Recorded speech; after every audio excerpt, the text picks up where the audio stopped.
You're watching UIWtv Sports. I'm Todd Walker, wide receiver.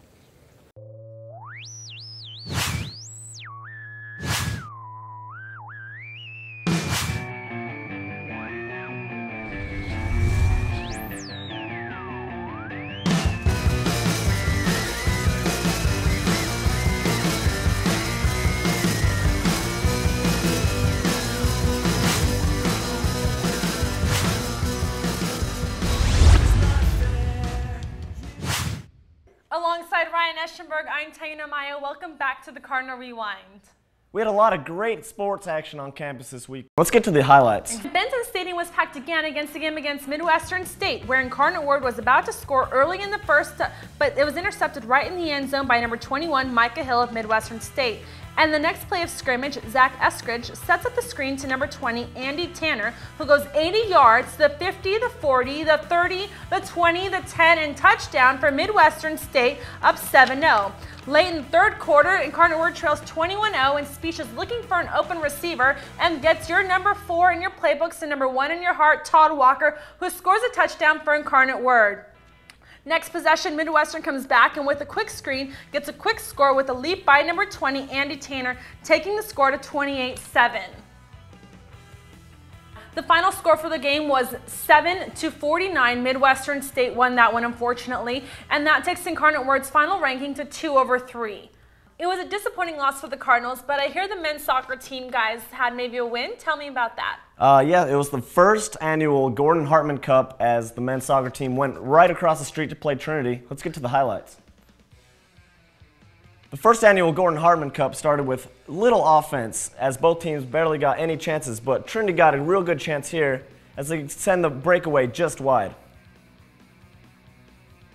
Cardinals show a little offense themselves as Troy Thompson gives the give and go to Callum Riley, who finds Mike Terrell right in the middle, who fires a left-footed shot just over the crossbar.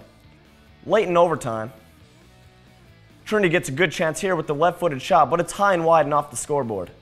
Officially, the game ended in a tie 0-0, but to determine the cup winner, they went to a shootout. Troy Thompson buries it to the left side as the Incarnate Word keeper makes a great save, leaving it open for Carlos Gonzalez to put it high and left, claiming the win as the Incarnate Word bench rushes the field and celebrates with their fans. First annual Gordon Hartman Cup winners, Incarnate Word.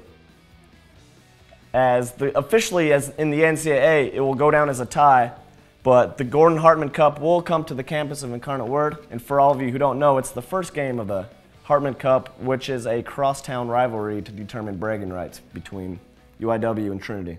And the women's soccer also had a home game this weekend. Taina will give you all the information. And the women's soccer team played here on campus. Let's look at those stats. Incarnate Word played UTPB for a win of 2/1, brings their total to 9-1-2, which we're currently ranked 19 in the country, and that's pretty impressive. Yeah, there's probably, I'm thinking around over 300 teams, so to be ranked in the top 25 is definitely an honor. So I hear the girls of volleyball had a few games that we need to catch up on, so let's take a look at those highlights. Incarnate Word is also playing in a rivalry match here against St. Mary's, who made the short trip across campus. Incarnate Word getting really pumped up for the game here, as there's a set by Sarah Nordman, who almost gets the point there. A great defense by St. Mary's, but crosses it to the other side to Emily Kopecki, who can't get the point either. Great defensive rally here. Finally, the point goes to St. Mary's. Set by Sarah Nordman to Chelsea Grayson, who uses a strong left hand for the point. Anna Herr gets a point of her own there. Great defense here by St. Mary's, as St. Mary's comes up just short, and your Incarnate Word Cardinals win 3-2, and that boosts their record to 16-5 in the year. Leading the Cardinals was Edie Weiss with 17 kills. We named Sarah Nordman the Player of the Week, and I sat down with her coach, and a friend, and let me introduce her to you in this feature segment we call Player of the Week. We are really focused in many ways, and that's why we win and we play well. And we're a very balanced team.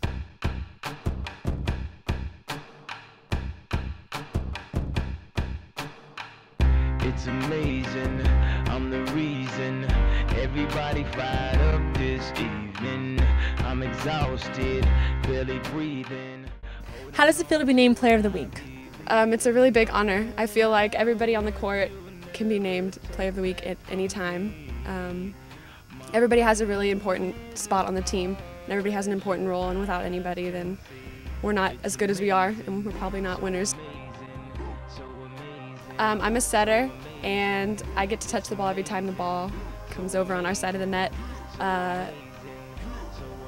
Coach always says that I'm like the quarterback. I have to lead the team, and it's a fun position because I really do feel like I'm like a bloodline. I get the ball from the passers and send the ball to the hitters.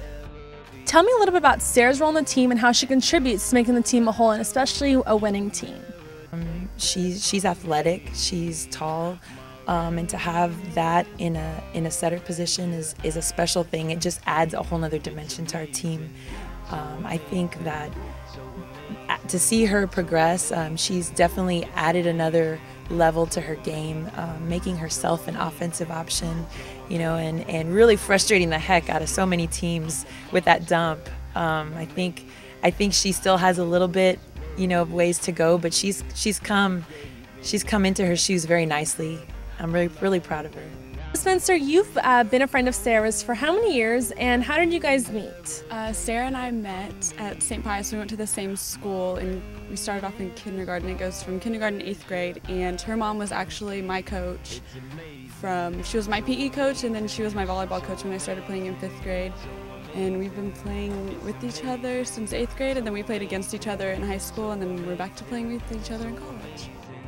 Sarah, how is your support system / family friends important to you and throughout your endeavors here at Incarnate Word?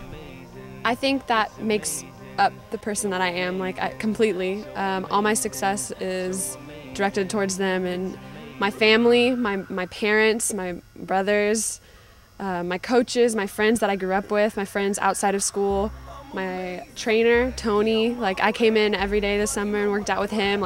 He you know, that's his own time that he puts towards us as a team, and I feel like I have so many people in my life that support me and work really hard so I can get where I want to go. Sarah's a really good player since we've been playing with each other so long. She was a different person. Everybody grows up and matures, but she's grown into such a wonderful person and an athlete, a great leader. She's a good person.